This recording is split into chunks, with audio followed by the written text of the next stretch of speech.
6 years ago, Thomas Hargrave banished Emily, pregnant and alone, to the slums. Now, a street urchin with his green eyes stares up at him, his son, alive, and Thomas's world shatters. Hi, lovely soul. If you're enjoying this story, a like or subscribe would help more than you know. And if you feel comfortable, tell me where you're watching from. I smile every time I read your comments. Chapter 1. The Banishment. The afternoon light filtered through the tall windows of Lord Thomas Hargrave's study, casting long shadows across the mahogany desk where he sat reviewing correspondence. Outside, London hummed with the sounds of carriages and street vendors, but within these walls, everything was ordered, controlled, perfect. Thomas picked up the latest letter from Lord Blackwood, reading it for the third time that day. The railway investment opportunity was extraordinary, a chance to secure not just his financial future, but to cement his position among London's most influential men. Blackwood's words were carefully chosen. This venture requires partners of impeccable reputation and unquestionable character. I can think of no one more suitable than yourself, Hargrave. Impeccable reputation. The words seemed to glow on the page. A soft knock interrupted his thoughts. "Come in," he called, setting the letter aside. The door opened, and Emily stepped into the study. She wore her usual simple grey dress, her chestnut hair pinned neatly beneath her cap. But there was something different about her today. Her hands trembled slightly as she closed the door behind her, and she wouldn't quite meet his eyes. "My lord," she said quietly, then caught herself. When they were alone, she never used his title. "Thomas, might I have a word? A private word?" He gestured to the chair across from his desk, watching as she crossed the room. She moved through his study with the ease of familiarity, straightening a stack of papers that had gone askew, her fingers brushing the edge of his desk in that unconscious way she had. She knew this room as well as he did. She knew how he took his tea without asking. She knew which books he reached for when he was troubled. For a moment, seeing her there, Thomas felt his carefully maintained composure soften. The months of stolen moments, whispered conversations, the way she looked at him as though he were more than just his title, it all rushed back. Then he remembered himself, straightened in his chair, became Lord Hargrave once more. "What is it, Emily?" She sat on the edge of the chair, her hands clasped tightly in her lap. I've been trying to find the right words for weeks now." She took a shaky breath. "There's no delicate way to say this, so I'll simply say it. I'm with child." The words hung in the air between them like a physical thing. Thomas felt the world tilt. His first thought was absurdly practical. How far along? His second thought was of Blackwood's letter, still sitting on his desk. Impeccable reputation. "Are you certain?" His voice sounded strange to his own ears, distant, cold. "Yes." Emily's hands twisted in her lap. "I'm certain. I've known for nearly a month, but I wanted to be sure before I—" She looked up at him then, and he saw hope warring with fear in her brown eyes. "I know this complicates things, Thomas. I know it's not what we planned, but we could find a way. Perhaps a quiet marriage, somewhere outside London, or marriage." The word came out sharper than he intended. She flinched but pressed on. "We could say I'm a distant cousin, recently widowed. No one would question." "Stop!" Thomas stood abruptly, his chair scraping against the floor. His mind was racing, spiraling through possibilities, each one worse than the last. His father's voice echoed in his memory. "The Hargrave name is everything. Guard it above all else." He thought of the railway investment, of Blackwood's careful emphasis on impeccable reputation. He thought of Lady Helena Ashworth, whom his mother had been pushing him to court. He thought of the whispers that would follow him through every drawing-room, every gentleman's club, for the rest of his life if this became known. A maid. He'd gotten a maid pregnant like some common scoundrel. The shame of it burned through him, and in that moment he couldn't separate his anger at himself from his anger at the situation, at her, at everything that was about to come crashing down around him. "This is—" He turned away from her, staring out the window without seeing anything. "This is impossible. Thomas, please, don't." He held up a hand, still not looking at her. "I need to think." The silence stretched between them.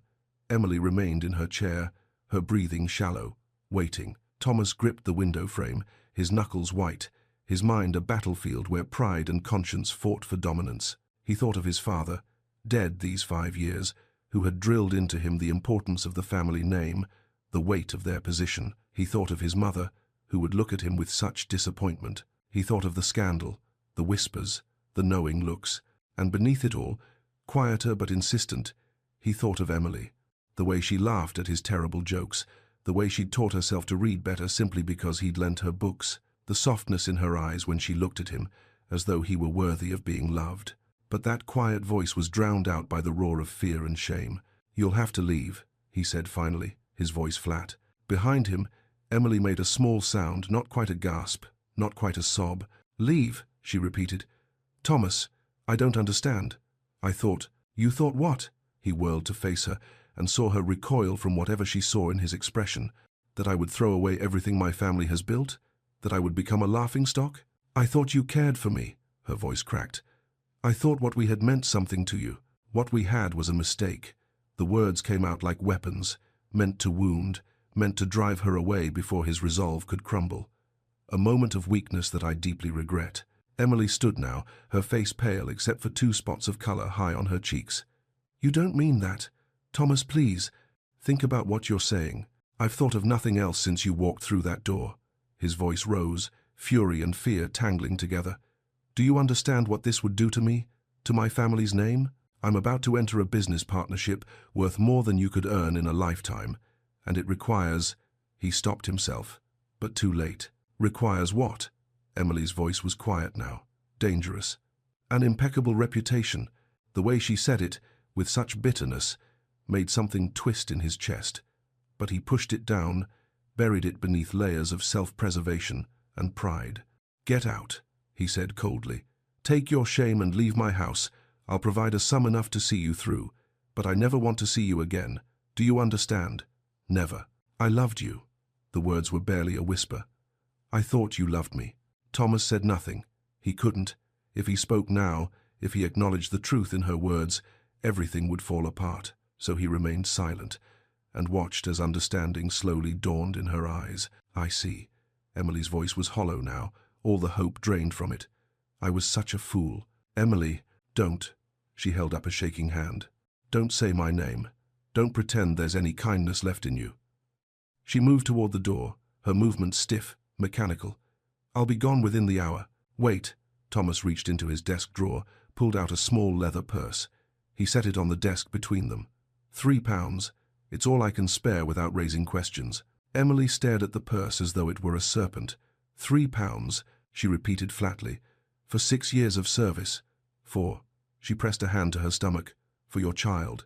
Take it or leave it." For a moment, he thought she would leave it, would walk out with nothing just to spite him. But survival instinct won out. She snatched up the purse, and the look she gave him was pure contempt. "I hope it was worth it," she said. "Your precious reputation, your business ventures. I hope they keep you warm at night, Lord Hargrave." She wrenched open the door and nearly collided with Mrs. Pemberton, the housekeeper, who had clearly been hovering in the hallway. The older woman took one look at Emily's face, then at Thomas, and her expression hardened into something cold and condemning. "Mrs. Pemberton," Thomas said, forcing authority into his voice. "Miss Shaw is leaving our employment. Please see that she collects her things and is escorted from the premises. My lord." Mrs. Pemberton's tone was perfectly correct, perfectly proper, and utterly disgusted. She placed a gentle hand on Emily's shoulder.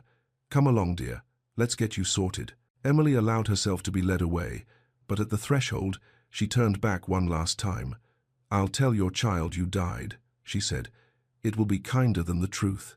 Then she was gone, and Thomas was alone. He stood frozen in the middle of his study, listening to the fading sound of footsteps in the hallway. After a moment, he moved to his desk on unsteady legs and sank into his chair. His hand trembled as he reached for the brandy decanter, poured himself a generous measure. The liquor burned going down, but it did nothing to fill the sudden hollow feeling in his chest. Blackwood's letter still lay on his desk, those words glowing with promise. Impeccable reputation, unquestionable character. He'd preserved his future.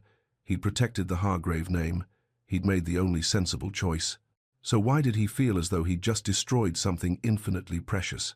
Thomas drained his glass and poured another, staring at the door through which Emily had disappeared. The afternoon light was fading now, shadows lengthening across the floor, and in the growing darkness, he could almost pretend the hollowness in his chest meant nothing at all. Almost. Chapter 2. Survival's Price. The boarding house on Copper Street smelled of boiled cabbage, unwashed bodies, and despair. Emily stood in the narrow hallway, her carpet bag clutched in one hand, £3 weighing heavy in her pocket, Thomas's parting gift, his final insult.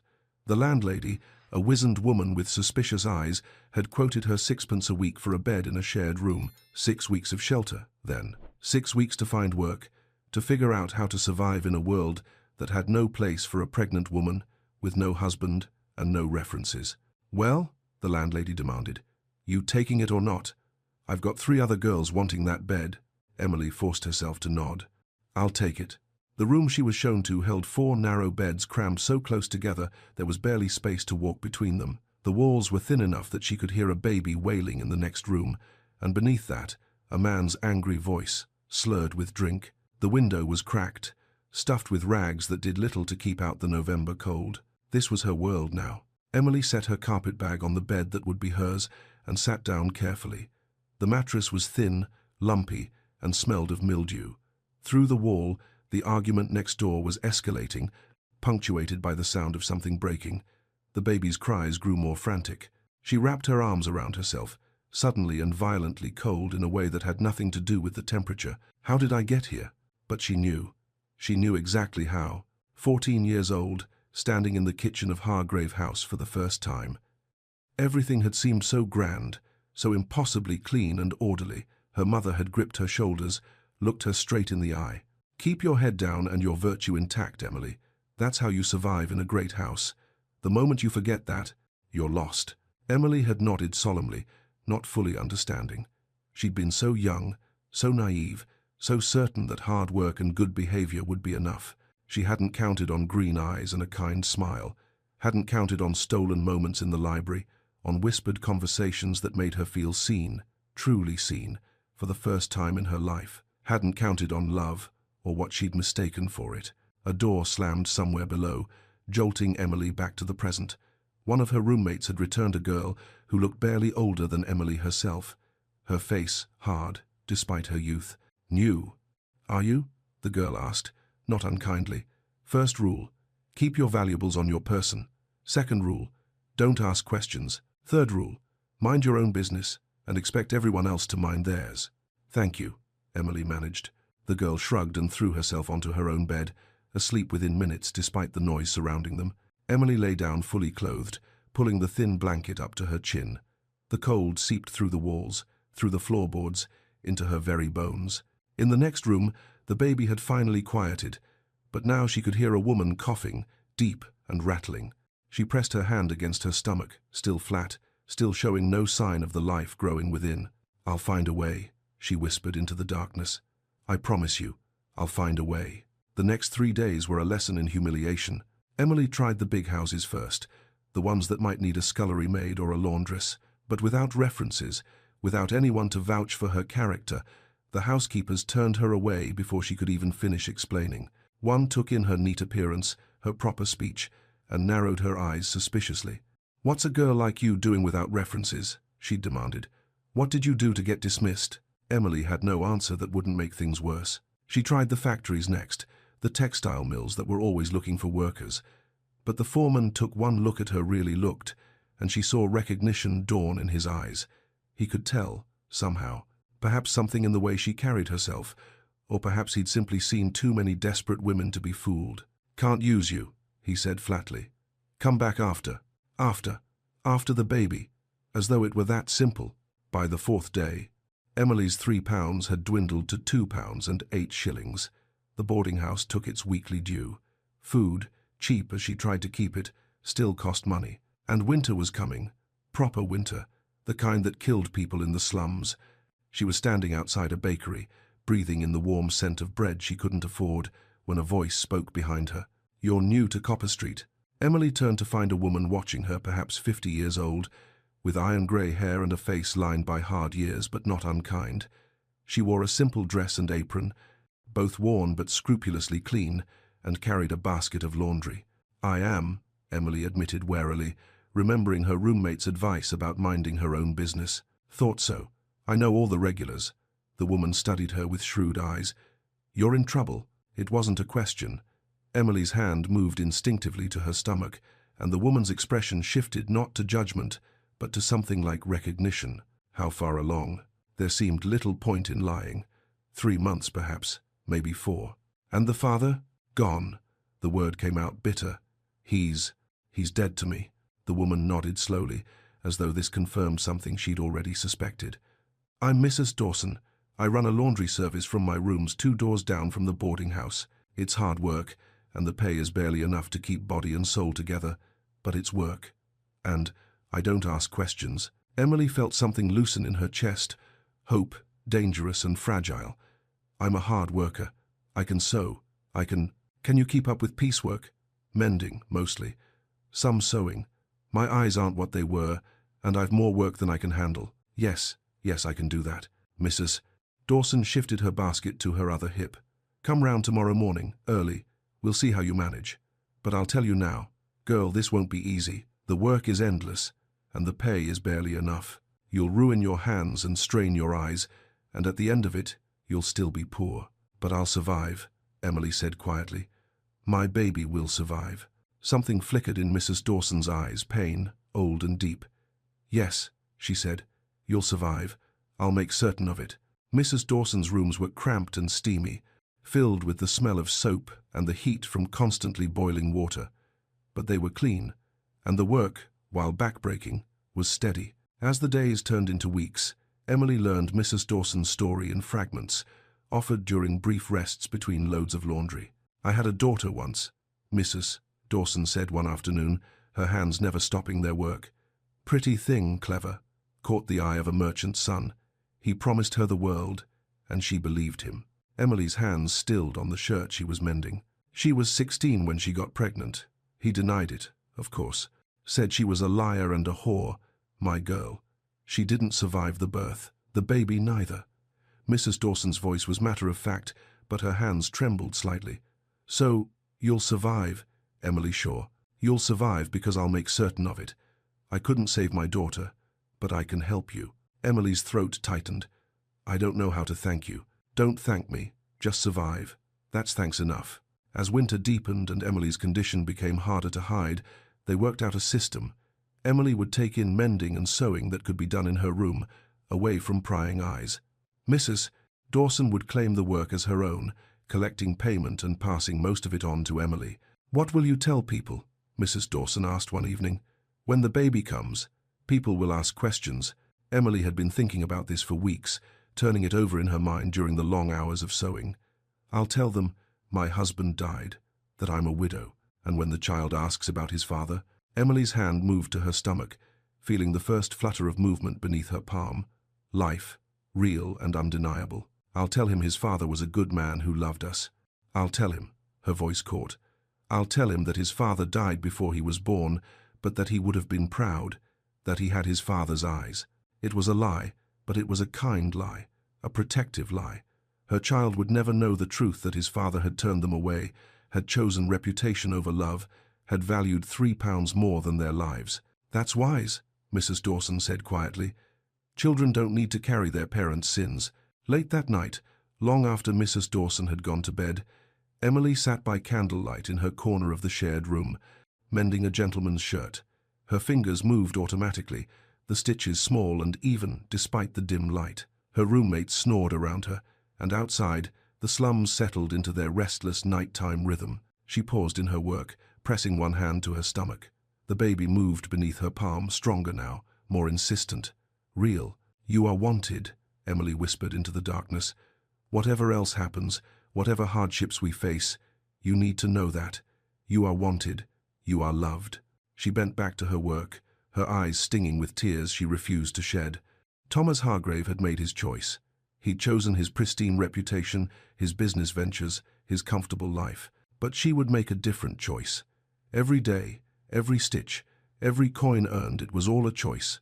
To survive, to persevere, to love this child enough for 2 parents. The candle flickered, casting dancing shadows on the wall. Emily's hands never stopped moving. That will be enough, she told her unborn child. It has to be enough. And in the cold, cramped room that smelled of poverty and desperation, Emily Shaw chose to believe it. Chapter 3. The Cost of Choices. Year 1. 1875. Thomas. The leather chairs at White's were deep and comfortable. The brandy was excellent, and Lord Blackwood was in an expansive mood. Around them, gentlemen conducted business in hushed tones, the air thick with cigar smoke and the quiet rustle of newspapers. "To our partnership," Blackwood said, raising his glass. "The railway expansion will make us both very wealthy men, Hargrave." Thomas touched his glass to Blackwood's, managing what he hoped was an appropriate smile. "I'm honored by your confidence. Well deserved, I assure you." Blackwood leaned back, studying Thomas over the rim of his glass. "I hear you dismissed some of your household staff recently. Spring cleaning?" Thomas's hand tightened on his glass. "Simply streamlining the household. More efficient this way." "Quite right. Can't be too careful about who one keeps in employment." Blackwood's tone was casual, but his eyes were sharp. "One bad apple and all that. Reputation is everything in our line of work." "Indeed." Thomas took a long drink, forcing himself to maintain eye contact. The conversation moved on to safer topics: investments, politics, the upcoming season. Thomas participated mechanically, saying the right things at the right moments, but his mind was elsewhere. When he finally returned home that evening, the townhouse felt cavernous. His footsteps echoed in the hallway as he made his way to his study, past the servants' quarters where Emily had once lived. He paused outside the door, the one that had been hers. Mrs. Pemberton had been dismissed shortly after Emily left. She'd made her disapproval too clear to ignore. The new housekeeper, Mrs. Thornton, was older, efficient, and mercifully incurious. She occupied these rooms now, and everything was proper, orderly, exactly as it should be. So why did the house feel like a tomb? Thomas continued to his study, poured himself another brandy, and tried not to think about where Emily might be. He'd made inquiries, discreet ones, shortly after she'd left. His man of business had reported that she'd taken a room in the East End, but Thomas had stopped him before he could say more. What would be the point of knowing? The thing was done. His reputation was intact, his business prospects excellent. He'd made the only sensible choice. He repeated this to himself like a prayer, but the hollow feeling in his chest remained. Emily. The pain was worse than anything Emily had imagined. "That's it, girl. Breathe through it," Mrs. Dawson urged, pressing a cool cloth to Emily's forehead. "You're doing well." Emily wanted to laugh at that or scream. She was lying on a narrow bed in a cramped room, biting down on a leather strap to keep from crying out and disturbing the other tenants. This wasn't well. This was survival at its most brutal. "I can see the head," Mrs. Dawson said. "One more push, Emily. One more." Emily bore down with the last of her strength, and suddenly the pressure released. A moment of terrifying silence, then a cry, thin and reedy, but unmistakably alive. "A boy," Mrs. Dawson announced, her voice thick with emotion. "You have a son." She placed the baby on Emily's chest, still attached by the cord, and Emily looked down at him through tears. He was red-faced and angry, his tiny fists waving, and when he opened his eyes, green. Unmistakably, devastatingly green. Thomas's eyes stared up at her from her son's face. Emily's heart broke and mended in the same instant. This child was both a reminder of everything she'd lost and a promise of everything she'd gained. He was hers. Completely, utterly hers. "Hello," she whispered, touching his impossibly small hand, his fingers wrapped around hers with surprising strength. "Hello, James." She'd chosen the name weeks ago. James, steady, solid, nothing like the aristocratic Thomas. Her son would be James Shaw, and he would grow up knowing he was wanted. "Your father was a good man," Emily told him, the lie coming easily now that she'd practiced it so many times in her mind. "He died before you were born, but he loved us. He had green eyes, just like yours. You have his eyes." James made a small sound, nuzzling against her, and Emily held him closer. "Let him have Thomas's eyes. Let him have that much. But everything else, his character, his values, his heart, those would be hers to shape." Mrs. Dawson moved quietly around the room, cleaning up, giving them this moment. When she finally spoke, her voice was gentle. "You'll be a good mother, Emily Shaw. That boy is lucky to have you." Emily pressed her lips to James's forehead, breathing in his impossibly sweet scent. "I'll make sure he knows he's loved. That will be enough." Year 3, 1877. Thomas. Lady Helena Ashworth was everything a gentleman could want in a wife. Beautiful, accomplished, well-connected, with a dowry substantial enough to be respectable, but not so large as to be vulgar. She played the pianoforte beautifully, spoke French fluently, and had exactly the right opinions on every social matter. Thomas had been courting her for 3 months, and everyone agreed they were an ideal match. The garden party at the Ashworth estate was the perfect setting for a proposal. The weather was fine, the roses were in bloom, and Lady Helena had maneuvered him away from the main gathering with a skill that suggested she knew what was coming. "It's lovely here, don't you think?" she said, her hand light on his arm. "So peaceful." "Very lovely," Thomas agreed automatically. They walked in silence for a moment, following a path that led to a secluded bench overlooking the garden. This was the moment. Thomas reached into his pocket, feeling the small box he'd placed there that morning. Then he saw them. At the far end of the garden, near the servants' entrance, a woman stood with a small boy, perhaps 3 years old. She was adjusting his cap, laughing at something he'd said.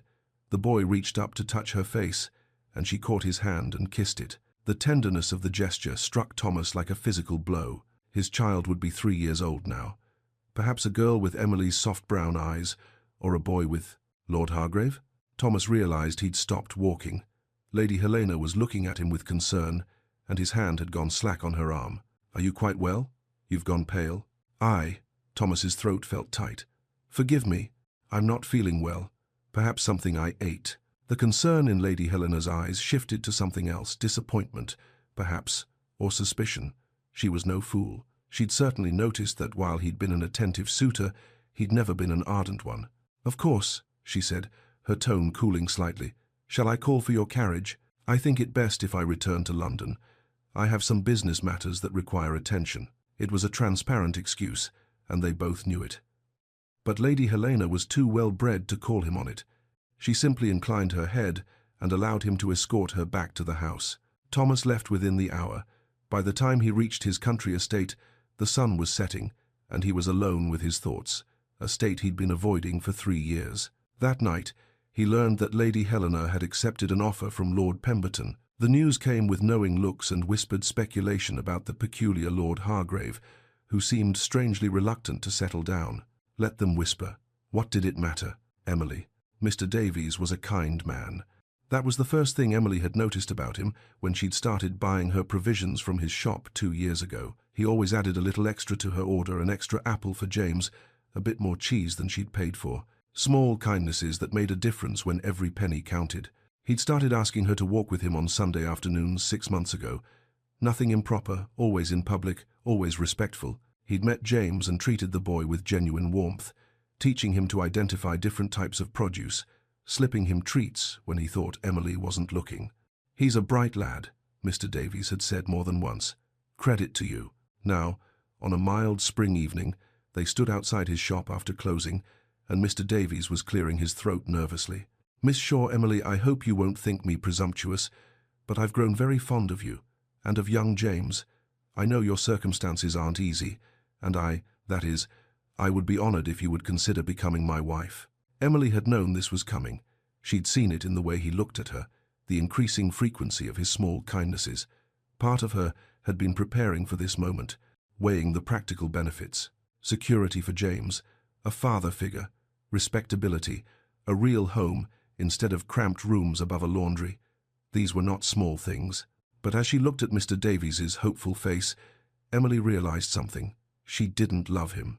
More importantly, she didn't need him. 6 years ago, she'd been a frightened girl dependent on a man's whims. Now she was a skilled seamstress with a growing list of clients. She'd built something on her own, small, yes, precarious, certainly, but hers. Independence she'd earned through countless late nights and calloused fingers. "Mr. Davies," she said gently, "you do me great honor.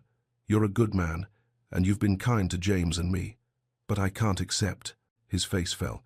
Is it because of James's father? Because I don't care about—" "No," Emily interrupted. "It's not about him. It's about me. I've built a life for myself and my son. It's not much, but it's ours, and I'm not ready to give that up." Mr. Davies nodded slowly, disappointment clear in his eyes, but acceptance too. "I understand.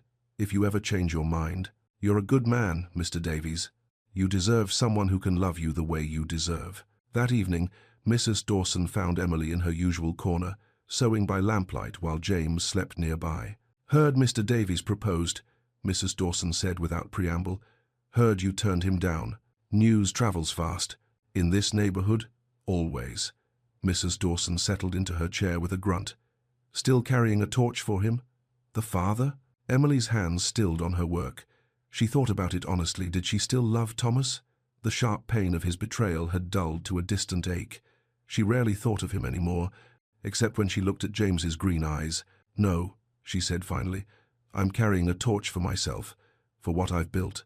I won't trade my independence for security, no matter how attractive the offer." Mrs. Dawson smiled, rare and approving. "Good girl. You've got more spine than most." Emily glanced at James, sleeping peacefully, one small hand curled under his chin. "I have to, for him." Year 6, 1880. Thomas.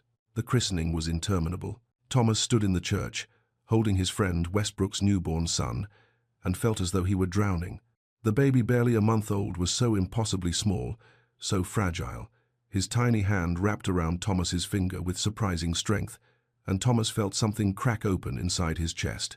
His child would be 6 years old now. 6 years. Old enough to talk, to run, to ask questions about the world. Old enough to have a personality, preferences, fears, and dreams. Old enough to be a person, not just an abstract concept Thomas had spent 6 years trying not to think about. "Isn't he wonderful?" Westbrook's wife asked, beaming with new mother pride. "Yes," Thomas managed. "Wonderful." He handed the baby back as soon as he could politely do so and made his excuses, leaving the celebration early. That night, alone in his study, always alone, Thomas drank more than he should have and allowed himself to think the thoughts he'd forbidden for 6 years. Boy or girl?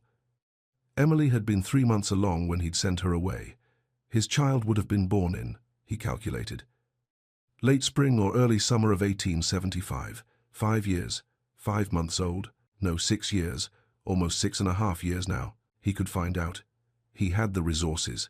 One word to his man of business, and he could know everything where Emily lived. Whether she'd survived the birth, whether the child had lived, whether it was a son or daughter. His hand hovered over the bell pull that would summon a servant. Then he stopped. What right did he have to know? He'd made his choice 6 years ago. He'd chosen his reputation, his business interests, his comfortable life. He'd chosen to turn his back on Emily and their unborn child. The railway investment had made him wealthy. His partnership with Blackwood had opened doors to even more lucrative opportunities. He was successful, respected, invited to the best houses, and he was utterly, devastatingly alone. Thomas poured himself another brandy and stared into the fire. Somewhere in London, his child was growing up without knowing him. Perhaps that was for the best. What kind of father would he have been anyway? What kind of father chooses comfort over responsibility? The hollow feeling that had taken up residence in his chest 6 years ago had grown into a chasm. "Emily." "Ma'am, look. I drew a horse." Emily looked up from her sewing to find James holding up a scrap of paper covered in smudged charcoal drawings. The horses were crude but enthusiastic, all spindly legs and flowing manes. "It's beautiful, love," she said, and meant it. At 6 years old, James was endlessly curious about everything, but horses had captured his imagination completely. He drew them constantly, talked about them incessantly, and stopped to stare at every horse and carriage that passed. "When I'm big, I'm going to have a real horse," James announced, settling beside her with his drawings. "A big black one, like the one that pulled the fine carriage yesterday." "That's a wonderful dream," Emily said, smoothing his unruly brown hair. She'd been teaching him to read using old newspapers Mrs. Dawson collected.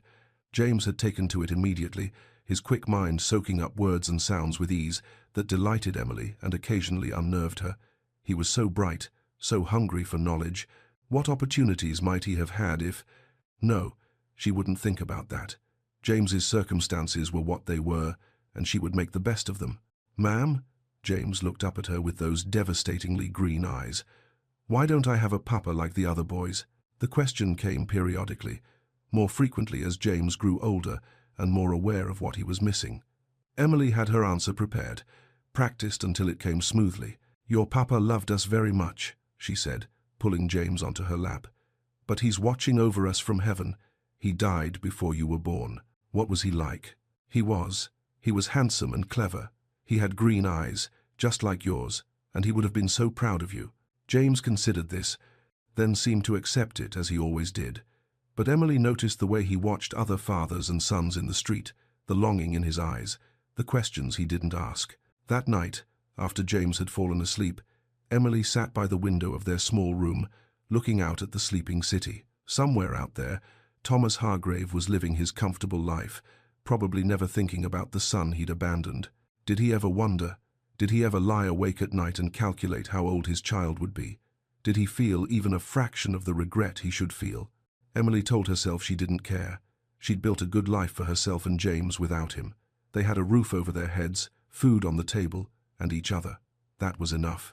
But sometimes, in the quiet hours before dawn, she wondered what might have been if Thomas had made a different choice. Miles away, in a townhouse in Mayfair, Thomas Hargrave lay awake in his empty bed, staring at the ceiling and thinking about a child he'd never met. And in the East End, Emily Shaw held her sleeping son and wondered if the man who'd given him those green eyes ever thought about them at all. They were separated by miles and by choices made long ago, but bound together by the child sleeping peacefully, dreaming of horses and a father he'd never known. Chapter 4. Eyes Like Mirrors. The wheel had thrown itself spectacularly, sending the carriage lurching to one side with a crack that echoed down the narrow street. Thomas's driver had sworn quietly, but Thomas had heard it, and now they were stranded in a part of London Thomas rarely saw, and certainly never visited on foot. "How long to repair it?" Thomas asked, stepping down from the carriage. His driver examined the wheel with a grim expression. "An hour at least, my lord. Maybe 2. There's a wheelwright 3 streets over, but I'll need to fetch him." Thomas looked around at the unfamiliar landscape.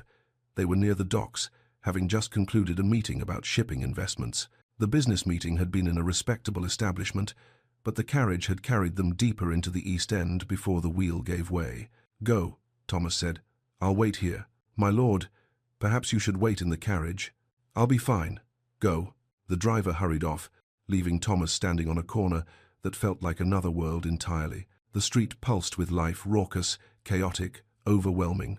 Street vendors called out their wares, in voices hoarse from constant use. Children darted between adults, playing games Thomas couldn't identify. The smell was overpowering. Unwashed bodies, rotting vegetables, horse manure, and beneath it all, the sharp tang of the river. Thomas felt profoundly disconnected from it all, as though he were watching through glass. This was London too, he knew intellectually, but it bore no resemblance to the London he inhabited. His London was clean streets and quiet parlours, measured words and proper manners. This London was raw survival. He was contemplating finding a tavern to wait in when the commotion started. "Thief! Stop him! Little rat stole from my father's shop." A boy burst through the crowd, clutching a loaf of bread to his chest. He was small, perhaps 6 or 7, with wild brown hair and ragged clothes that had been patched so many times they were more patch than original fabric. But he moved with the confidence of someone who knew these streets intimately, ducking and weaving through the crowd with practiced ease. Behind him, an older boy, perhaps 14, gave chase, red-faced and furious. Thomas watched with detached curiosity as the smaller boy dodged around a fruit cart, slipped between 2 arguing men, and made a sharp turn that would have lost his pursuer if not for... The collision happened so fast Thomas had no time to brace himself. The boy ran directly into his legs with enough force to bounce backward, landing hard on the cobblestones. The bread went flying. Time seemed to slow. The boy looked up, breathing hard, clearly preparing to apologize or perhaps to run again, and Thomas looked down. Green eyes met green eyes. Thomas felt the world tilt. Those eyes, his eyes, the Hargrave green that had been passed down through 5 generations, stared up at him from a face smudged with dirt and too thin by half, but the eyes were unmistakable. Impossible to deny. "Sorry, sir. I didn't mean..." the boy started, scrambling to his feet. Then the older boy caught up, grabbing the smaller one by the collar. "Got you, you little thief." Thomas stood frozen, unable to speak, unable to think beyond the thundering realization. "This is my son. I wasn't stealing." The boy twisted in his captor's grip with impressive determination. "I was buying it. I have money. Look." He dug into his pocket with his free hand and produced 3 pennies, holding them up for inspection. "See? 3 pence for the loaf. That's what your dar charges." I was going to pay, but you started chasing me before I could. The older boy hesitated, looking at the coins, then at Thomas, who was still staring in dumbstruck silence. Perhaps seeing a gentleman watching made him uncertain of his position. He still ran, the older boy said, but with less conviction. Because you were chasing me. The smaller boy wrenched himself free with a final twist and quickly scooped up the fallen bread, brushing it off. I didn't do nothing wrong. The older boy, clearly unsure what to do with a gentleman as witness, muttered something under his breath and stalked off. The smaller boy straightened his ragged jacket with an odd sort of dignity, a gesture so familiar it made Thomas's chest ache. He'd seen his father make that exact movement 100 times, adjusting his coat after a difficult conversation, reclaiming composure through ritual. "Thank you for standing there, sir," the boy said, clutching his bread. "Sometimes that's enough. People don't like causing trouble when there's a gentleman watching." Thomas opened his mouth, but no words came out. What could he possibly say? The boy tilted his head, studying Thomas with unsettling intensity. His gaze lingered on Thomas's face, and something shifted in his expression, curiosity perhaps, or recognition of some kind. "You have green eyes like mine," the boy said suddenly. "Ma'am says my papa had green eyes. She says I have his eyes exactly." The words hit Thomas like a physical blow. He tried to speak, tried to ask the boy's name, tried to say anything, but his throat had closed completely. The boy waited a moment, as though expecting a response. When none came, he shrugged with the easy acceptance of a child used to adults being strange. "I have to get home before Ma'am worries," he said. "Thank you again, sir." And then he was gone, darting into the crowd with the same practiced ease he'd shown before, disappearing into the churning mass of humanity as though he'd never been there at all. Thomas stood frozen in the middle of the street, staring at the space where the boy had vanished. Around him, life continued, vendors calling, children playing, the city moving in its endless rhythm. But Thomas couldn't move, couldn't breathe, couldn't think beyond the single, shattering realization. My son. That was my son. 6 years old, ragged and too thin, clutching 3 pennies and a loaf of bread like treasures, running through the streets, chased and accused, with no one to protect him, with Thomas's eyes in his face and Thomas's gesture in his movements, and absolutely no idea who Thomas was. "Ma'am says my papa had green eyes," so Emily had told him, had given their son the truth in that small detail at least. Had she told him Thomas was dead? She must have. What else would she say? That his father had abandoned them both? That he'd valued reputation over their lives? "My lord?" Thomas turned to find his driver approaching with the wheelwright in tow. How long had he been standing here? Minutes? Hours? Time had lost all meaning. "Are you quite well, my lord? You look unwell." Thomas's voice came out rough, unfamiliar. "I'm fine." "See to the wheel." But he wasn't fine. As they worked on the carriage, Thomas remained rooted to his spot, scanning the crowd desperately for another glimpse of brown hair and green eyes. The boy didn't reappear. The ride back to Mayfair passed in a blur. Thomas was dimly aware of the driver speaking to him, asking questions he didn't hear and couldn't answer. His mind was full of green eyes and 3 pennies, and a small, proud voice saying, "I wasn't stealing." His son, alive and real, and running through the streets like any other slum child. His son, who thought his father was dead. His son, who'd stood there talking to him and hadn't known. By the time the carriage reached his townhouse, Thomas's hands were shaking. He climbed down mechanically, ignoring his driver's concerned questions, and walked inside on unsteady legs.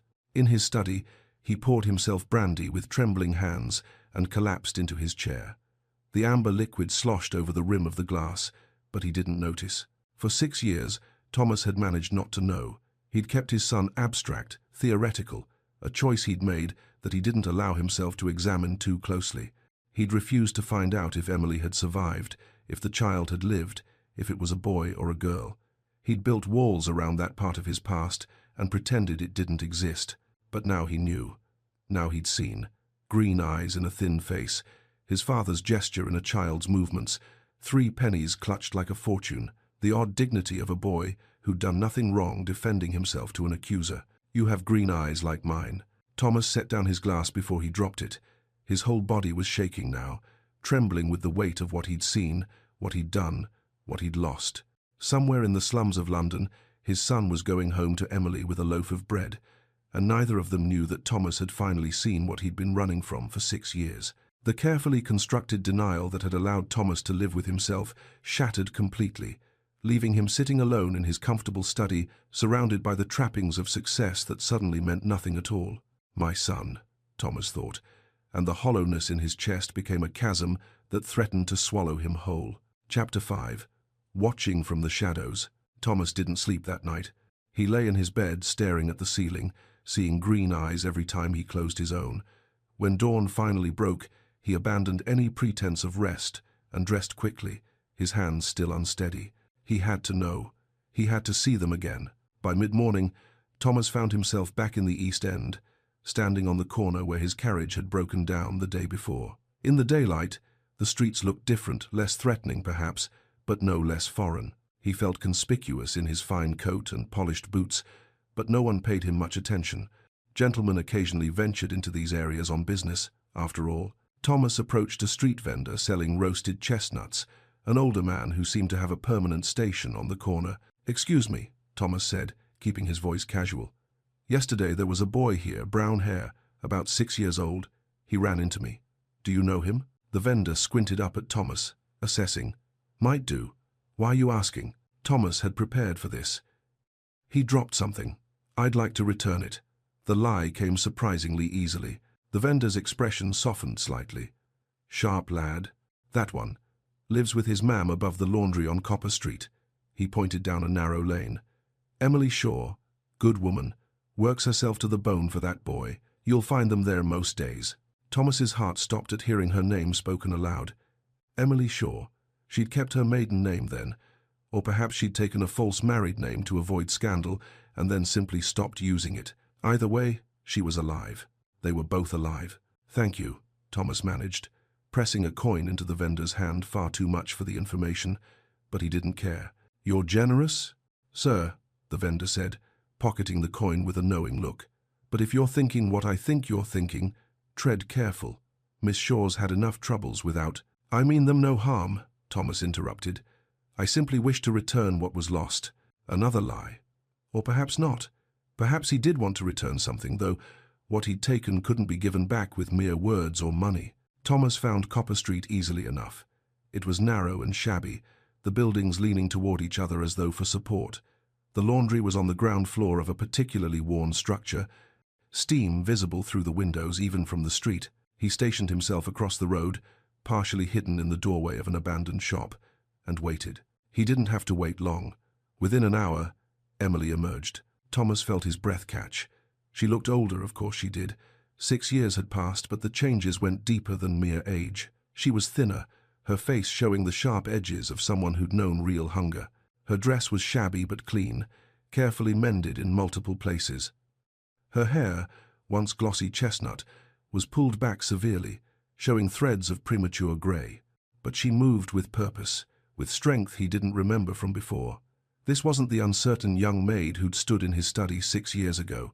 This was a woman who'd survived. Thomas watched her walk down the street, a basket over her arm, and felt shame settle over him like a physical weight. Over the following days, Thomas returned again and again. He hired no investigator this time, couldn't bear to delegate this to someone else, couldn't stand the thought of anyone else knowing. He simply came each morning and watched, drawn by a compulsion he couldn't name or resist. He learned their rhythms. Emily left early for her work. She seemed to do sewing for several households now, not just laundry work. James would emerge later, usually with an older woman Thomas assumed was Mrs. Dawson. The boy would play in the street with other children, inventing elaborate games that seemed to involve a great deal of running and shouting. One afternoon, Thomas watched as James defended a smaller boy from a group of older children. The bullies had cornered the smaller child, clearly intent on taking whatever he had in his pockets. James had inserted himself between them, small and ragged but utterly fearless. "Leave him alone," James said, his voice carrying across the street. "He's half your size. Pick on someone who can fight back." "Like you?" one of the older boys sneered. "If that's what it takes." The older boys had laughed, but something in James's stance, or perhaps the small crowd of adults who'd stopped to watch, made them back down. They'd left with muttered threats, and James had helped the smaller boy up, checking him for injuries with a gentleness that made Thomas's throat tight. The boy had principles, courage, a sense of justice that no one had taught him, because Thomas certainly hadn't been there to do so. Another day, Thomas followed at a distance as Emily and James went to the market. He watched as Emily taught James arithmetic, using apples from a vendor's cart. "If we buy 3 apples at 2 pence each, how much will it cost us?" James's face scrunched in concentration. 2, 4, 6 pence. Exactly right. Emily's face transformed when she smiled at their son, all the hardness falling away, revealing the girl Thomas had known. "You're so clever, my love."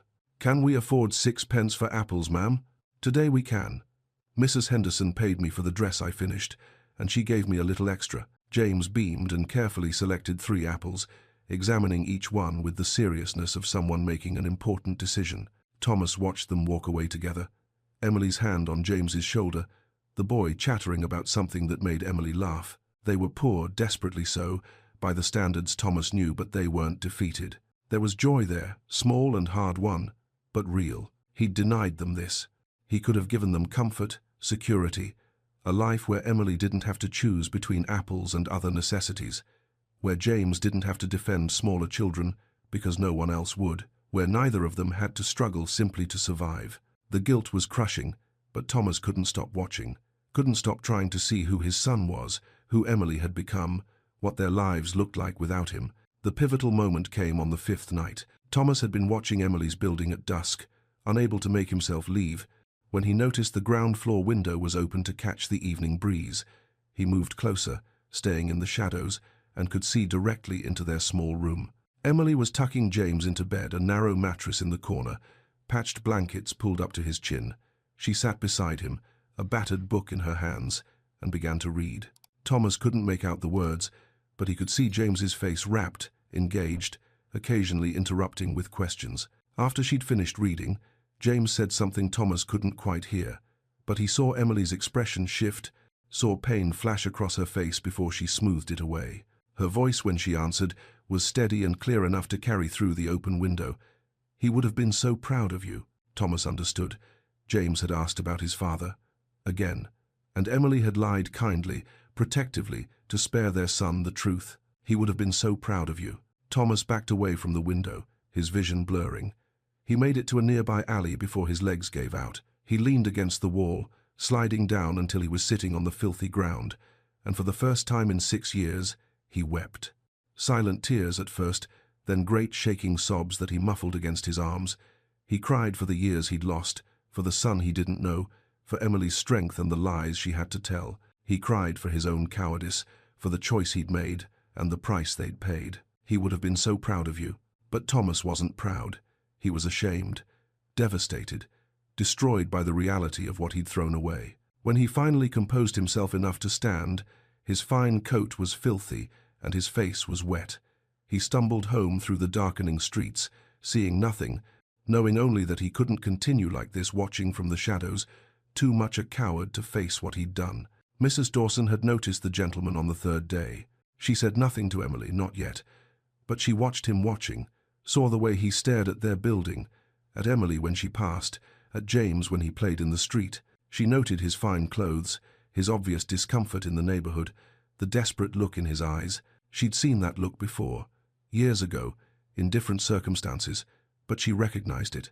Guilt, longing, regret that came too late. Mrs. Dawson kept her suspicions to herself, but she stayed vigilant. If this man meant to cause trouble for Emily and James, he'd have to go through her first. And she'd protected Emily once before. She'd do it again if necessary. But something in the way the gentleman watched the raw pain in his face when he looked at them made her wonder if trouble was what he intended, or if he was simply a man finally confronting the consequences of his choices. She'd wait and watch, and if he approached Emily or James, she'd be ready. Chapter 6. The Reckoning. Mrs. Dawson waited until James had gone out to play before she spoke. "There's been a gentleman watching the house," she said without preamble, her hands continuing their work folding linens. "Well-dressed, fine coat, expensive boots. He's been here near every day for a week now. I'd wager he's watching for you." Emily's hands stilled on the shirt she was mending. Her heart began to pound, though whether from fear or something else, she couldn't say. "What does he look like?" Her voice came out steady, which surprised her. "Tall, dark hair, going grey at the temples, Green eyes. Mrs. Dawson looked up, her gaze sharp. Green eyes just like your boy's. Thomas. The name came out as barely a whisper. I thought as much. Mrs. Dawson set down her folding. Question is, what are you going to do about it? Emily's mind raced. Thomas had found them.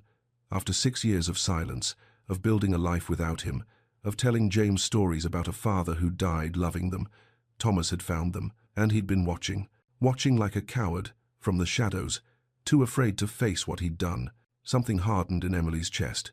She'd spent 6 years surviving, 6 years being strong for James, 6 years living with the consequences of Thomas's choice.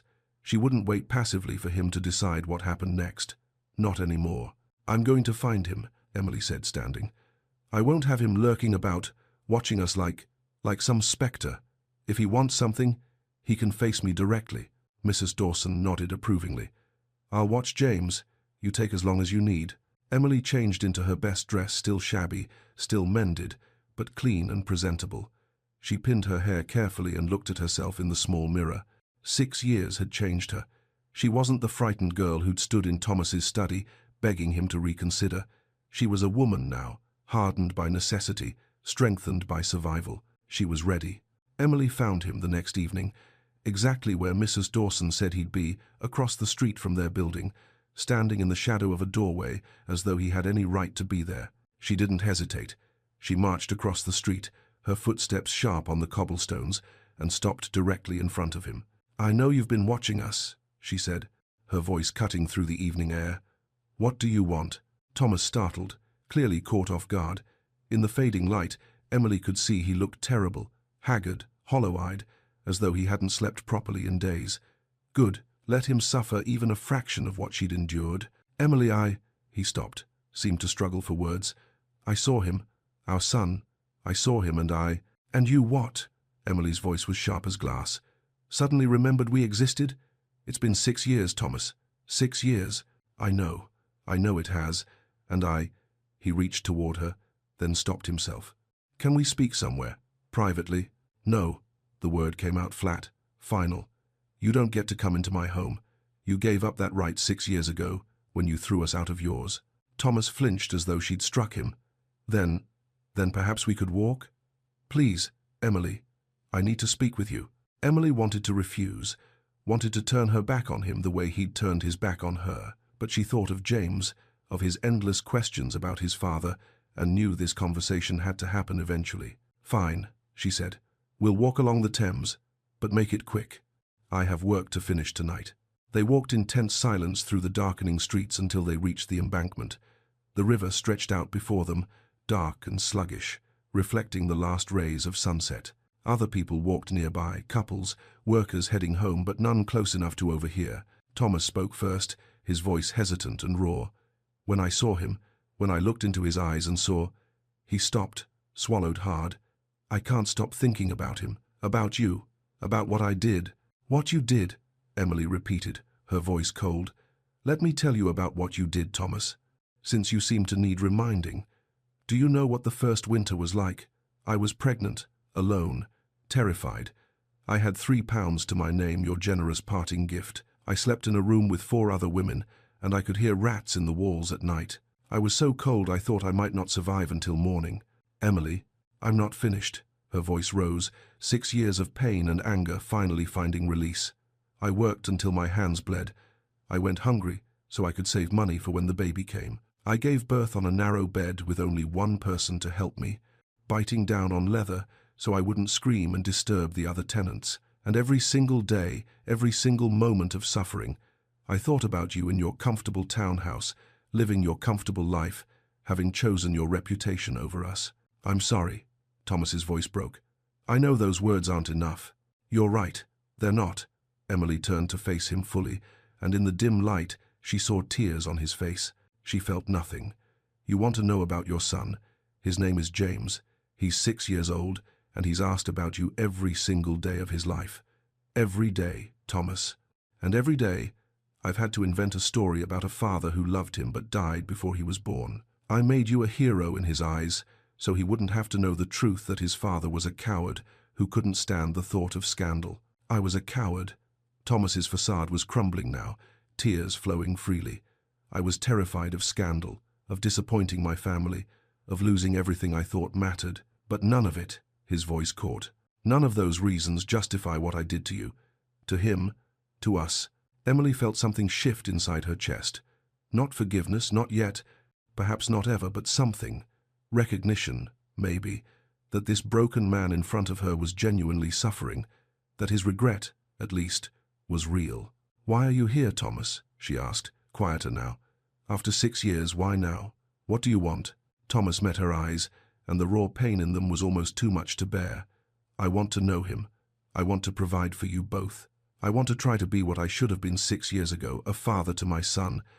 And," he hesitated, "and whatever you'll allow me to be to you." "It's too late for us," Emily said flatly. "Whatever we had died 6 years ago in your study. I know that. But James," Thomas's voice broke again. "Please, Emily, let me try to be his father. Let me try to make amends for what I've done." Emily studied him for a long moment. Part of her wanted to refuse, to protect James from the possibility of abandonment, to keep their small, hard-won life safe from Thomas's disruption. But another part, the part that saw the longing in James's eyes when he watched other fathers and sons, knew that James deserved this chance. "James deserves to know his father," she said slowly. "But I won't let you hurt him. If you come into his life, you stay in his life. No more running when things become difficult. No more choosing reputation over responsibility." "I understand," Thomas said quickly. "I swear to you, Emily." "Do you?" Emily interrupted, her voice hard. "Do you truly understand? Can you look me in the eye and promise me that? Because if you abandon him again, Thomas, it will destroy him. He's a child. He won't understand that it's not his fault, that it's about your weakness and not his worth. And if you do that to him," her voice shook with suppressed fury, "if you do that to him, I will never forgive you. Not ever." Thomas stepped closer, close enough that she could see the desperation in his eyes. "I promise you, Emily, on whatever honor I have left, on anything you hold sacred, I will not abandon him again. I swear it."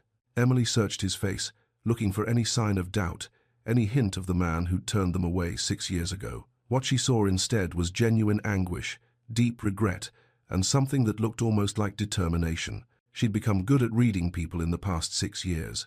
Survival had taught her to recognize sincerity from manipulation, truth from convenient lies, and despite everything, despite her anger and her pain, she believed him. "All right," she said finally, and saw relief flood Thomas's face. "Come to Sunday dinner, 6 o'clock. Don't be late, and don't bring anything expensive that will make us uncomfortable in our own home." "Thank you," Thomas whispered. "Thank you, Emily." "Don't thank me yet. I have to tell James the truth first, that his father didn't die, that he's been away, but wants to know him now." She turned to leave, then paused. "And Thomas, he's going to have questions, hard questions. You'll answer them honestly, or this ends before it begins. Do you understand?" "Yes, I understand." Emily began walking back toward Copper Street, but she'd only gone a few steps when she stopped once more. Without turning around, she said quietly, "You should know he has your eyes, your quick mind, and thankfully, none of your pride. He's brave and kind and clever. He's a good boy, Thomas, better than either of us." She didn't wait for a response. She walked away, leaving Thomas standing alone by the river, and didn't let herself cry until she was back in her own room with the door firmly closed. Mrs. Dawson found her there an hour later, sitting on her bed with her face in her hands. "James is with the neighbor's children," Mrs. Dawson said gently, sitting beside her. "Tell me what happened." Emily told her everything, the confrontation, the conversation, the agreement she'd made. When she finished, Mrs. Dawson was quiet for a long moment. "Are you sure about this?" she finally asked. "It's a risk, letting him back into your lives." "I know," Emily said, "but I can't keep telling James his father is dead when he's alive and wants to know him. James deserves that chance, even if it terrifies me." "And what about you? What do you deserve?" Emily thought about that. What did she deserve? Certainly not the years of struggle she'd endured, but perhaps not revenge either. Perhaps just closure, understanding, a chance for James to know his father without the shadow of lies between them. "I deserve to see him try," Emily said finally, "to see if he means what he says.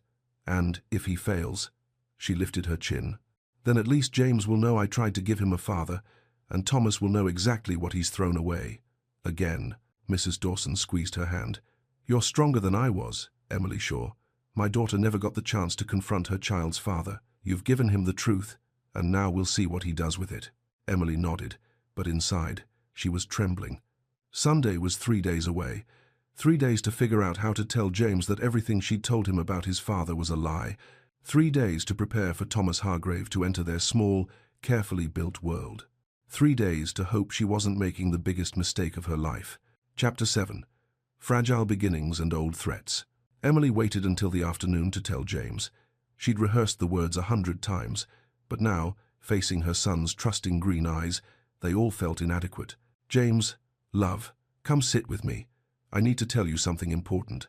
James abandoned his drawing's horses again, always horses, and climbed onto the bed beside her. What is it, ma'am? Emily took a deep breath. You know how I've told you that your papa died before you were born? James nodded solemnly. Well, that wasn't entirely true. I told you that because, her voice caught, because it was easier than the real truth. Your papa didn't die, James. He's alive, and he wants to meet you. James's face went through a series of expressions, confusion, understanding, then something darker, anger. He's alive? James's voice was small, but there was hurt underneath. Why didn't he come before? Didn't he want me? Emily felt her heart crack. It's complicated, love. That's not an answer.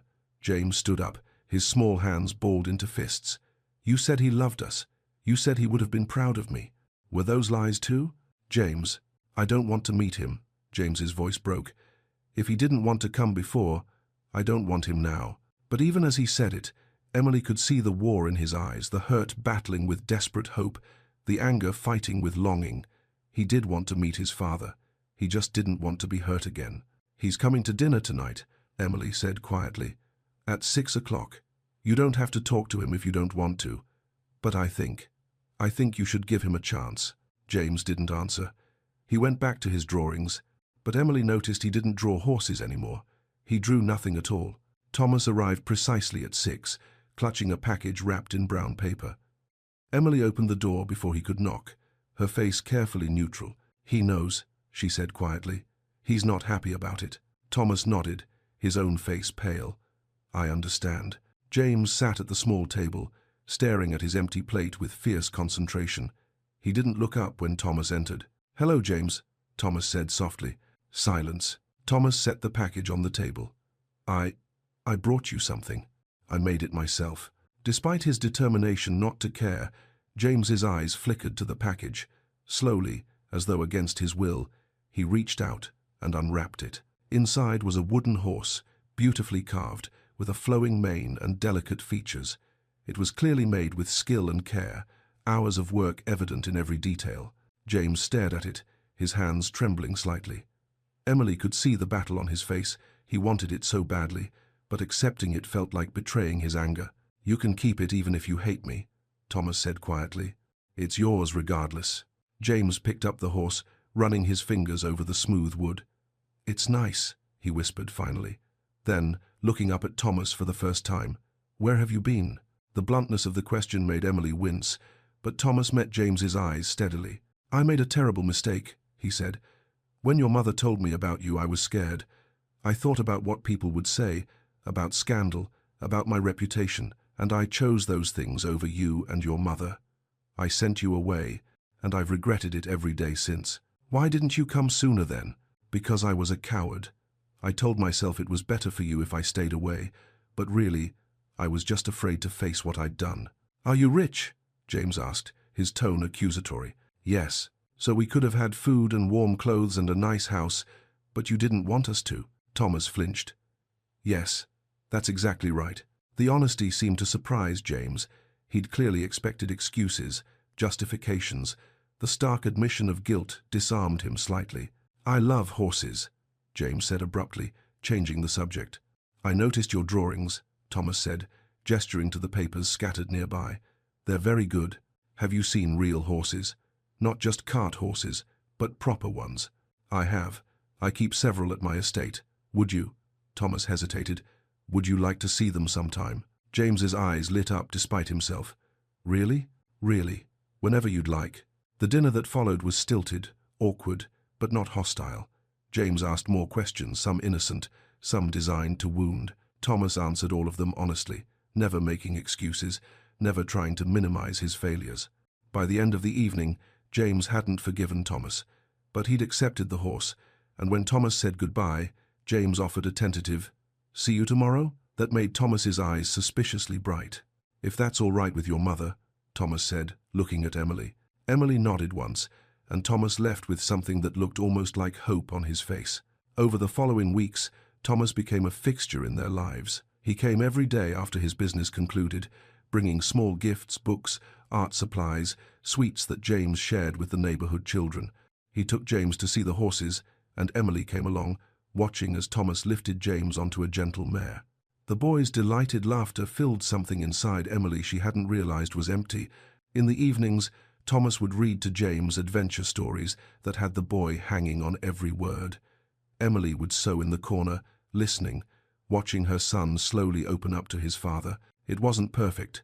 James still had moments of anger, still asked pointed questions about why Thomas had stayed away so long. But slowly, tentatively, he was warming. One evening, after James had fallen asleep, Thomas lingered by the door. "Thank you," he said quietly to Emily, "for letting me know him. He's remarkable." "He is," Emily agreed, then softer. "And he's mine, Thomas, remember that." "I know. I'm not trying to take him from you. I just want to be part of his life." Emily studied Thomas in the lamplight. He looked different than he had 6 years ago, older, yes, but also humbler, less certain of his place in the world, perhaps even better for it. "Don't make me regret this," she said.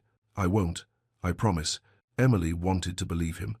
Watching James with Thomas, seeing her son's face light up when his father arrived, made her want to believe. But a small, cautious part of her remained vigilant, waiting for the other shoe to drop.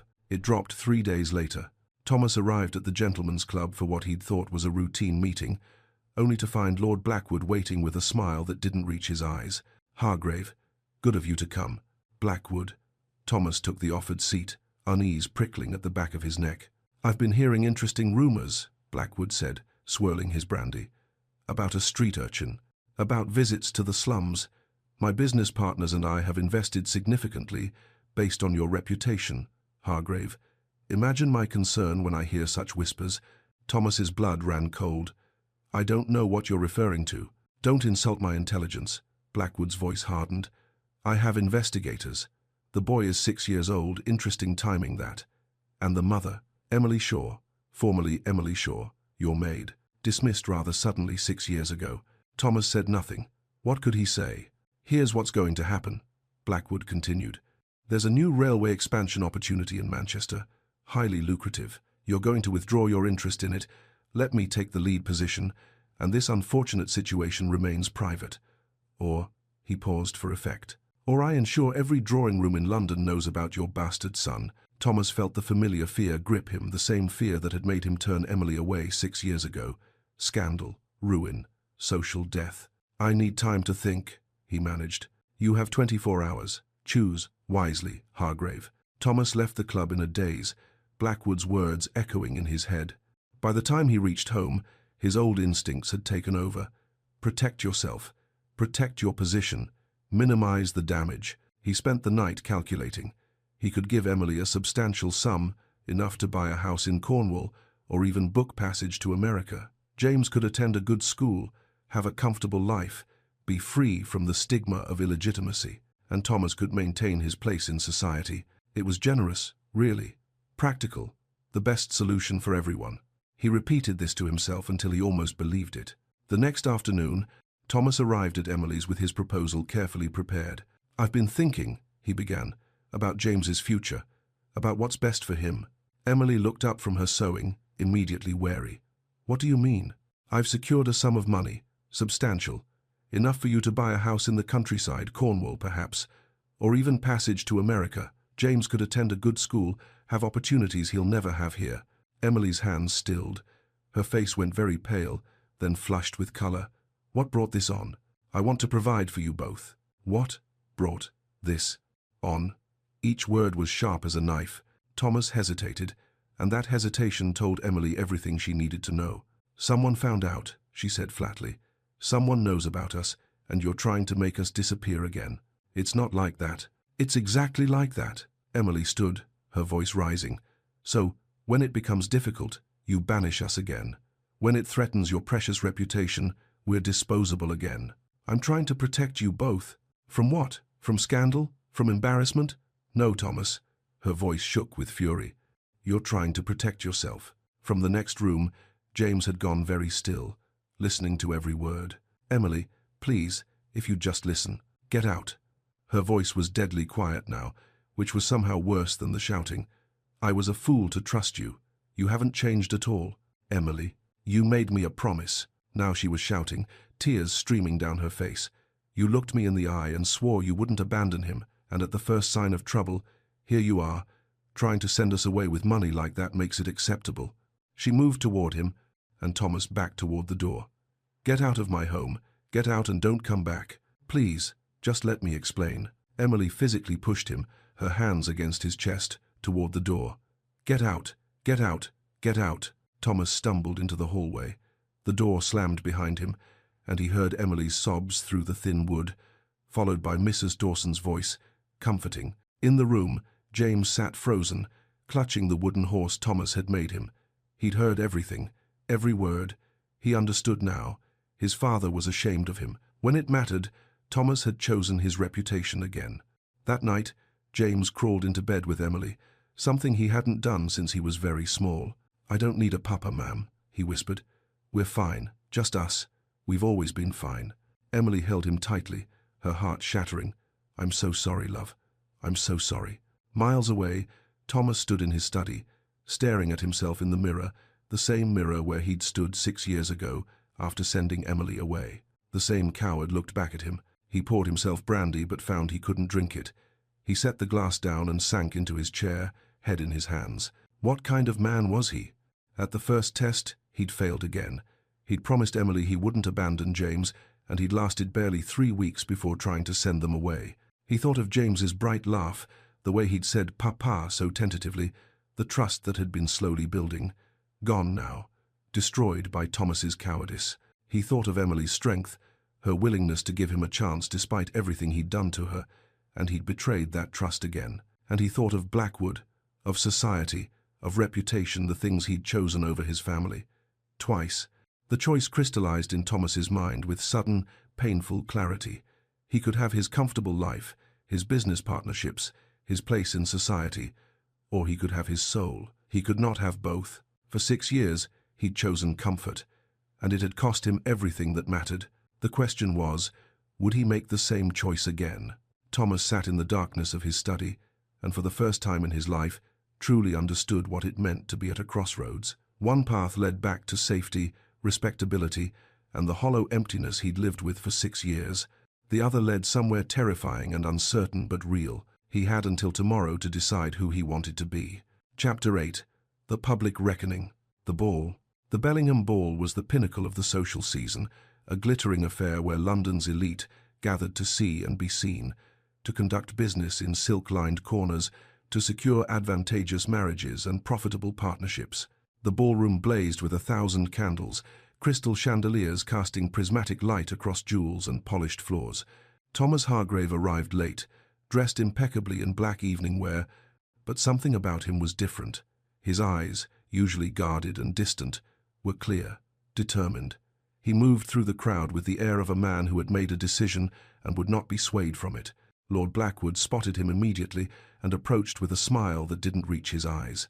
Hargrave, glad you've come to your senses. I've begun the Manchester paperwork with your withdrawal. Smooth transition, minimal fuss. Well done for being reasonable about this unfortunate business. Thomas met Blackwood's gaze steadily. You've misunderstood, Blackwood. I'm not withdrawing. The smile vanished from Blackwood's face. I beg your pardon? I said I'm not withdrawing from the Manchester investment, nor from any of our other partnerships, for that matter.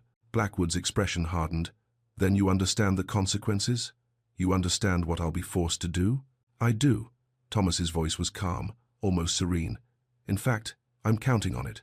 Before Blackwood could respond, Thomas moved away, leaving the older man staring after him with dawning fury. In the servants' corridor below stairs, Emily was arranging refreshments on silver trays. Mrs. Dawson worked beside her, having brought Emily along for the evening work. The Bellinghams paid well, and Emily needed every shilling she could earn, especially after the rupture with Thomas. "You didn't have to come tonight," Mrs. Dawson said quietly. "I know it's difficult, being here among all this." Emily shook her head. "The money's good, and I won't let pride starve my son." She'd been working in mechanical silence, trying not to think about the opulent world just above her head, the world Thomas inhabited, the world she'd briefly thought might have room for her and James. She'd been a fool. Then she heard the commotion from the ballroom. Raised voices, a sudden hush in the conversations. "What's happening?" one of the other servants asked, craning to see. Emily found herself moving toward the servants' entrance to the ballroom, drawn by something she couldn't name. Through the doorway, she could see the glittering crowd, and in the center, Thomas and Lord Blackwood, taking the floor with false solemnity. "Friends," Blackwood announced, his voice carrying through the suddenly silent ballroom, "I must raise a matter of moral importance. We trust those in our circles to uphold certain standards. When someone fails those standards, when someone proves himself unworthy of the confidence we've placed in him—" "Lord Blackwood is quite right," Thomas interrupted, stepping forward. "And I have failed those standards." The ballroom erupted in whispers. Emily's hand flew to her mouth. What was he doing? Thomas's voice cut through the murmurs, clear and steady. "6 years ago, I committed an act of profound cowardice. A young woman who trusted me, who worked in my household, told me she was carrying my child. And I turned her away." The whispers grew louder. Emily felt tears streaming down her face, but she couldn't look away. "I gave her a pittance, £3, and banished her to the streets, because I was more concerned with reputation than with basic human decency. I chose my comfort over her survival. I chose my social position over my own child." The crowd was shocked into silence now, every eye fixed on Thomas. "My son's name is James," Thomas continued, his voice growing stronger.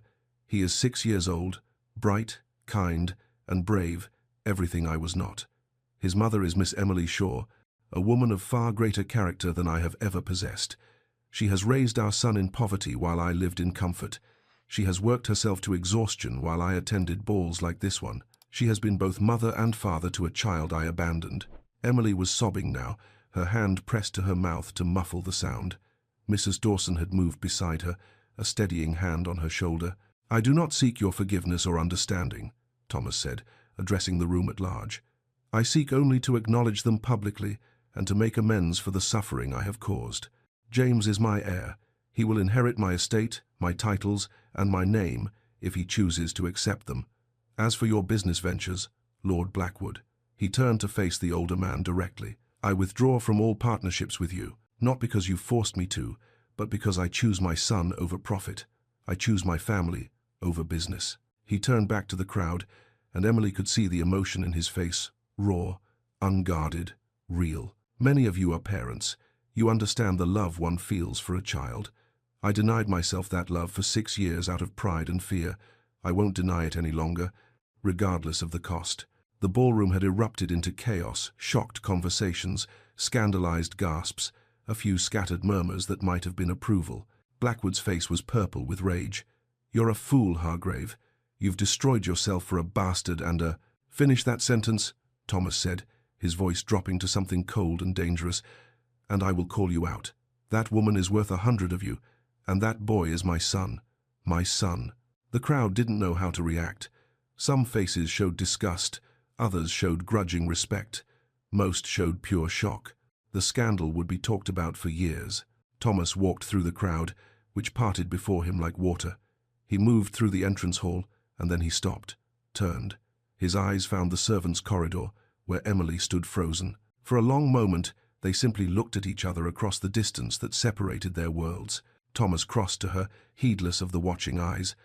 "I don't expect you to forgive me," he said quietly, "but I needed you to know I chose you, both of you, finally." Then he was gone, walking out into the night, leaving his old life behind. Emily stood trembling in the doorway, tears streaming down her face, unable to process what had just happened. Mrs. Dawson squeezed her shoulder. "Come on, girl. Let's get you home." The aftermath. The next morning, Thomas's world had fundamentally changed. His breakfast table was covered with letters, nearly all of them unpleasant, business partners writing to sever their arrangements, friends politely distancing themselves, his club informing him that his membership was under review, pending investigation into matters of moral character. He read them all with a strange sense of detachment. Each one was a bridge burning, a door closing, a piece of his old life falling away, and he felt lighter. His solicitor, Mr. Pemberton, arrived mid-morning, wringing his hands nervously. "My lord, the scandal is extensive. Every drawing-room in London is talking about last night. Your financial position remains stable, your investments are sound, your properties secure, but your social position," he trailed off delicately, "is ruined," Thomas finished calmly. "I understand. Some are calling you mad. Others are saying you were coerced, that there must be some explanation beyond. There is no other explanation. I did exactly what I said I did, and I'm not ashamed of it anymore." Thomas looked up at his solicitor. "Draw up the papers to establish a trust for James. A substantial one, include provisions for his education, his future, and for Emily's security. I want them both provided for, regardless of what happens to me." Mr. Pemberton made notes, his expression carefully neutral. "Very good, my lord. And, forgive me for asking, but do you intend to marry Miss Shaw?" "I intend to ask her," Thomas said quietly, "but I don't expect her to accept. Not now, perhaps not ever. She has every right to refuse me." Over the next 2 days, Thomas experienced his social exile firsthand. Former friends crossed the street to avoid him. Invitations dried up completely. Lady Ashworth, now Lady Pemberton, gave him a look of such contempt when their paths crossed that he felt it like a physical slap. But there were surprises too. Lord Westbrook, his friend who'd had the christening, stopped him on the street. "Hargrave, I heard about the ball." Thomas braced himself for condemnation. "That took courage," Westbrook said quietly. "More than I think I'd have, in your position. The boy's lucky to have you fighting for him now." It was the first kind word Thomas had received in 2 days, and it nearly undid him. Thomas didn't go to Emily immediately. He knew she needed time to process what had happened, to decide what it meant, if anything. He'd made his grand gesture, but he understood now that grand gestures weren't enough. It was the daily choice to show up, to be present, to choose family over comfort. That was what mattered. So he waited, working with his solicitor to secure James's future, and tried not to hope too much. On the 3rd day, Emily came to him. Mrs. Pemberton showed her into the study with a nod of approval. The housekeeper had heard what Thomas had done at the ball, and her opinion of him had shifted considerably. Thomas rose when Emily entered, his heart pounding. She looked tired, her face drawn, but there was something different in her eyes. Not forgiveness, exactly, but perhaps consideration. "Mrs. Dawson says I'm a fool if I don't at least hear you out," Emily said without preamble. She said men rarely change, but when they do, it's foolish to punish them for becoming better. "I don't deserve," Thomas began. "No, you don't," Emily interrupted. "But perhaps that's not the point anymore. I've spent 6 years being angry, Thomas. 6 years carrying that hurt, that betrayal, and I'm tired. I'm so tired." She sat in the chair across from his desk, the same chair she'd sat in 6 years ago when she'd told him about the pregnancy. But everything was different now. They were different. "What you did at the ball," Emily's voice was soft. "You know you've destroyed your reputation." "My reputation was built on a lie," Thomas said simply. "Let it burn. People are talking, saying terrible things about you, about us. Let them talk." Emily studied him for a long moment. "James heard us arguing. The night you came with that proposal to send us away. He heard everything. He thinks you're ashamed of him." Thomas felt as though he'd been struck. "Then I need to tell him the truth. May I? Please." "You understand this isn't about grand gestures anymore." Emily's voice was intense now. "It's not about public declarations or trust funds or any of that. It's about showing up, day after day, being present even when it's difficult, even when it's boring, even when there's no one watching to applaud you for it." "I understand," Thomas said. "I can't undo the past, Emily. I can't give you back those 6 years, can't erase the suffering I caused. But I can choose differently now. I can be the man I should have been from the beginning. Let me try, please." Emily was quiet for so long that Thomas thought she might refuse. Then, slowly, she nodded. "I won't marry you," she said. "Not now, perhaps not ever. I've built a life on my own terms, and I won't lose that. I won't become Mrs. Thomas Hargrave and disappear into your shadow." "I'm not asking you to," Thomas said quickly. "I'm asking only for the chance to be James's father, and perhaps to earn your trust again, in time, however long it takes." Emily stood, and for a moment Thomas thought she was leaving. Instead, she moved to the window, looking out at the street below. "Come to dinner tomorrow evening," she said finally. 6 o'clock. And Thomas, when you tell James you're not ashamed of him, mean it, because he'll know if you don't. Children always know. "I will. I do mean it." Emily nodded once and left, leaving Thomas alone with the first real hope he'd felt in days. New beginning. Thomas arrived at Emily's rooms precisely at 6 the next evening, his hands trembling slightly as he knocked. Emily opened the door. "He's in the other room. He knows you're coming, but he won't look at me, won't talk about it." Thomas stepped inside, and there was James, sitting in the corner with his arms wrapped around his knees, the wooden horse Thomas had carved, sitting forgotten nearby. Thomas crossed the room and knelt to James's level, making himself small, non-threatening. "I need to tell you something important," Thomas said gently. "You heard me and your mother arguing the other night. You heard me talking about sending you away." James didn't respond, but Thomas saw his shoulders tense. "You think I don't want people to know about you, that I'm ashamed of you, aren't you?" James's voice was small, broken. "You wanted to send us away where no one would see us." "I was afraid," Thomas admitted. "A bad man threatened to tell everyone about you, and for a moment, just a moment, I let that fear control me. I thought about making the same mistake I made 6 years ago, choosing my comfort over you.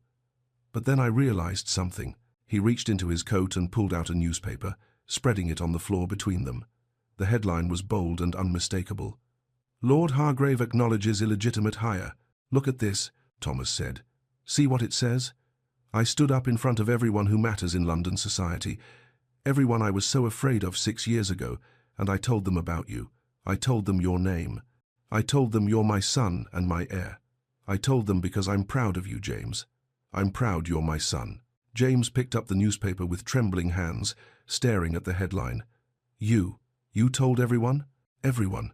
And they're angry with me now. They think I'm foolish. Some of them won't speak to me anymore. But I don't care, because nothing is worth losing you. Not money, not reputation, not anything." "But why did you want to send us away then?" James's voice was still uncertain, still hurt. Thomas took a deep breath. "Because I was scared. And when I'm afraid, I sometimes make terrible choices. I did it 6 years ago when your mother told me about you, and I almost did it again the other night. But I'm not going to do it anymore. I'm going to make a different choice now. I'm going to choose you. Every single day, I'm going to choose you." James looked up at him with those devastating green eyes, Thomas's own eyes looking back at him. "Promise?" "I promise. And this time, I'll keep my promise. I'll prove it to you, not with words but with actions. Every day, for as long as you'll let me." James was quiet for a long moment. Then, tentatively, "Can we still go see the horses?" Thomas felt his eyes sting with tears. "Whenever you want. Tomorrow, if you'd like." "Okay." James's voice was small, but it was something, a beginning. 6 weeks passed. Thomas had moved Emily and James to a comfortable house in a respectable neighborhood. Not grand, not his townhouse in Mayfair, but something that could be theirs. A place where James could have his own room, where Emily could work without the constant noise and smell of the slums, where they could build something new together. Emily had resisted at first, wary of accepting too much, of losing her hard-won independence. But Thomas had been careful to put the house in her name, to make it clear this was hers, not a loan or a gift that came with strings attached. He visited every day. Sometimes he took James to the park or to see the horses. Other times they simply had dinner together, the 3 of them around a table, learning how to be a family. It wasn't easy. There were difficult conversations, moments of tension, old hurts that surfaced unexpectedly. But they were trying. All 3 of them were trying. One evening, after James had gone to bed, Emily and Thomas sat in the small parlor, tea growing cold between them. "Do you think you could ever love me again?" Thomas asked quietly. It was a question he'd been afraid to ask, but it had been weighing on him for weeks. Emily looked at him for a long moment. "I don't know," she said honestly. "I think I never stopped, which is, perhaps, the problem. But love isn't enough, Thomas. There has to be respect, partnership, equality. I won't be the grateful former maid whose lucky Lord Hargrave deigned to acknowledge her. I would never, Thomas started, then stopped. You're right, I understand. Then, that's what I'll work toward. Respect, partnership, equality, for as long as it takes. It might take a very long time. I have time, all the time you need. Emily studied him, and something in her expression softened slightly. Ask me again in a year. I will, and the year after that, and the year after that, if necessary. Emily smiled, small but genuine. Good. The garden behind the house was modest but well kept, with enough space for James to run and play. Early autumn had arrived, painting the world in shades of gold and amber. Thomas arrived to find James racing around the garden, engaged in an elaborate game that seemed to involve sticks as horses and a great deal of running. The boy was talking a mile a minute, narrating his adventure to an audience of no one. Emily sat on a bench near the house, mending clothes in the fading light, watching James with a soft smile. "Papa!" James spotted Thomas and ran over, waving a piece of paper. "Papa, look what I drew." Thomas knelt to examine it, 3 stick figures holding hands, standing in front of a house. The detail was crude, but the meaning was clear. "This is wonderful," Thomas said, genuinely moved. "Is this us?" "It's our family," James explained proudly. "Mam said families look different for everyone. Some have a mam and a papa who live together, and some have a mam and a papa who live in different houses. Ours is just ours." Thomas looked up at Emily, who met his gaze. Her expression was complicated, still wary, still cautious, but with warmth underneath. They were getting there. Slowly, painfully, but they were getting there. "Papa, Mam, come help me," James called, already running back toward his game. "I'm building a fort and I need architects. That's people who design buildings," he added importantly. Emily rose, setting aside her sewing. She and Thomas walked toward their son together, not touching, but side by side, sharing the same space, the same purpose. "He forgives easily," Emily said quietly. "Children do." "And you?" Thomas asked, hardly daring to hope. "I'm working on it. Ask me again in a year." "I will. And the year after that, and the year after that." Emily glanced at him, the smallest smile playing at her lips. "Good." They reached James, who immediately put them to work, gathering sticks and leaves for his imaginary fort. The 3 of them knelt in the grass together, and for the first time in 6 years, they were together. A family. Not a perfect family, not a traditional family, but a real one forged through pain, tested by betrayal, built on second chances, and the daily choice to show up, to try, to love despite the hurt. Thomas watched Emily laugh at something James said, saw his son's joy as he explained his elaborate architectural plans, and thought, this is redemption. Not a moment, but a life lived differently. Not a grand gesture, but 1,000 small choices to be present, to be better, to choose love over comfort. The sun was setting, painting the garden in golden light. James's laughter filled the air. Emily's hand brushed Thomas's as they both reached for the same stick, and she didn't pull away immediately. It was enough. For now, it was enough. And tomorrow, Thomas would wake up and make the same choice again. And the day after that, and the day after that, for as long as it took, for the rest of his life. Because this messy, complicated, beautiful family was worth every sacrifice, worth more than reputation, more than comfort, more than anything else in the world. "Higher," James called, pointing to where he wanted them to stack the sticks. "The fort needs to be higher to keep out the dragons." "There are dragons now?" Emily asked, amused. "Of course there are dragons, ma'am. Every good fort has dragons to defend against." Thomas caught Emily's eye, and they shared a smile, tentative, fragile, but real. A beginning. In the golden light of early autumn, 3 people who'd been torn apart by pride and fear and cowardice were slowly, carefully, finding their way back to each other. Not perfect, not easy, but real. And that was enough.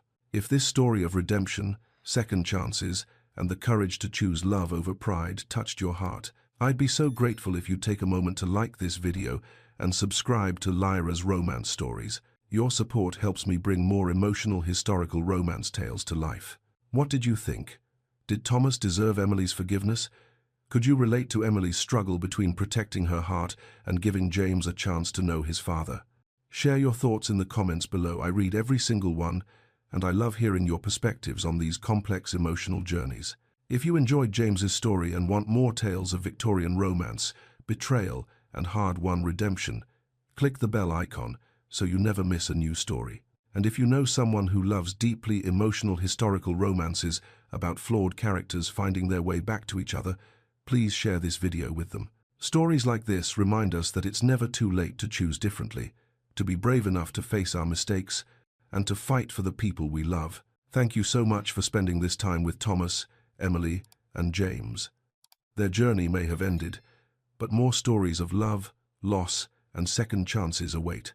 Until next time, may your own story be filled with courage, forgiveness, and love that endures.